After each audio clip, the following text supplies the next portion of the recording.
Hello again and welcome to Gameplay, where today we're going to be covering an Atari 2600 classic, Pitfall 2 Lost Caverns. And Pitfall's a franchise that's been around since 1982 and is in fact still alive today through mobile platforms. Pitfall has spawned many sequels on various consoles, but its history has been plagued by games that have been deemed less than mediocre. In fact, a lot of people say that the franchise lost its charm after Pitfall 2.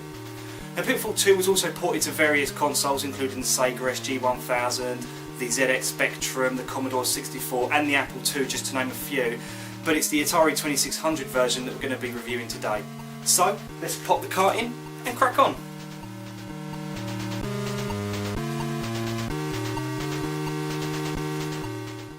So, what can I say about Pitfall 2? Let's start with the objective. It's fairly straightforward, as is the majority of Atari 2600 games. Once again, you play as Pitfall Harry, who is on a quest to collect gigantic gold bars, a diamond ring, your friend or girlfriend, a mouse and a monkey, because why not? And the idea is to complete the game with as high a score as possible. On your quest for gigantic gold bars, a diamond, your friend or girlfriend, a mouse and a monkey, you will have to avoid a number of obstacles which include bats, eagles, frogs, eels and scorpions. Taking a hit from any of these will result in you floating back to the last checkpoint. Yes, that's right, there are checkpoints in an Atari 2600 game. Further to you having the inconvenience of having to go back to your last checkpoint and potentially having to replay the segment again, you will also lose points. From the moment you get hit to the second you touch the checkpoint pad, your score will continue to decrease. That really can suck if you completed the majority of a segment and have a long way back. Luckily though, there are some shortcuts you can take by taking a leap of faith off of certain platforms. Be careful to time this right, or else you may end up where you don't want to be. Woohoo!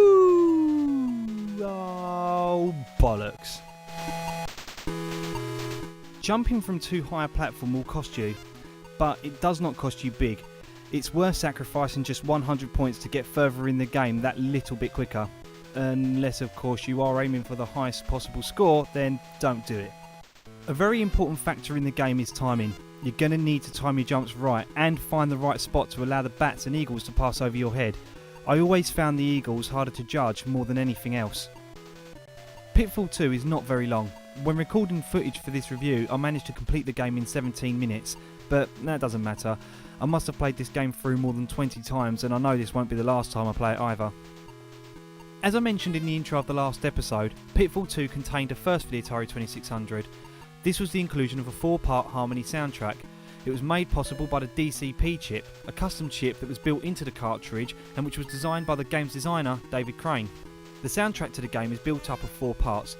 The main game theme when you're navigating the caverns, the item get theme when you're collecting your gold bars, diamond rings, monkey, etc, etc, the balloon ride theme and what I call the death theme, even though you don't officially die in the game. The music overall is very catchy but can be repetitive. It's a good thing the game isn't very big. The only time it will really grate on you is if you keep getting caught by an enemy. I can't begin to tell you how much I used to hate hearing this.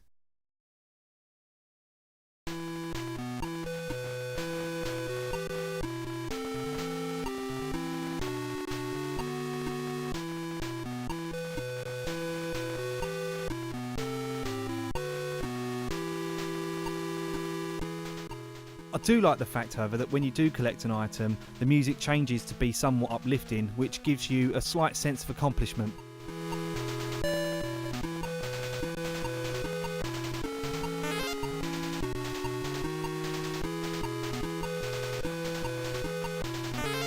There really isn't too much to say about the graphics, but this is to be expected from an Atari 2600 game. That being said, you can still make everything out and all the items look like what they're trying to represent. Some Atari games have had a tendency to not look anything like what they're meant to be. It's kind of like buying your favourite television show in tomato pasta form and not being able to make out what any of the bloody shapes are. Frogs, scorpions, eagles, bats, even all the items are recognisable. I especially like the water. It's simple, I know, and was used in other games such as Hero, but bear in mind that this game was made in 1984 and they probably didn't need to add that level of detail. Even Pitfall Harry's movement animation is nice and fluid. Unlike the previous game, Pitfall 2 is separated into multiple levels, and by levels I mean floors, with both horizontal and vertical scrolling, whereas Pitfall 1 was made up of horizontal scrolling and just 2 levels. Missing from the first game is the ability to swing on vines, jump on alligator heads, and the pitfalls that appear from nowhere. During the course of the game you will find yourself running, jumping, swimming, climbing, and even hitching a ride on a helium balloon.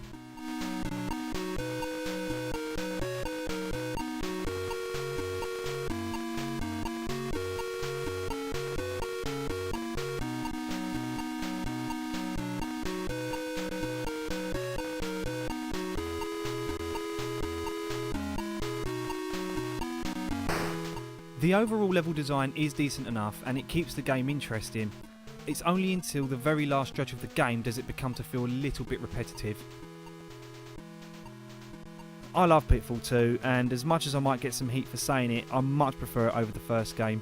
The music especially is one of my favourite aspects, and it's one of my many happy memories from when I was a kid. I highly recommend you try and find the time to play this game. It typically sells on eBay for about £15 to £20 for the cart only. The game is also available on other current platforms such as iOS and Android devices as part of the Activision Anthology collection. Furthermore, the game is featured on the Activision Anthology that was released on the PlayStation 2, PC, Mac and Game Boy Advance.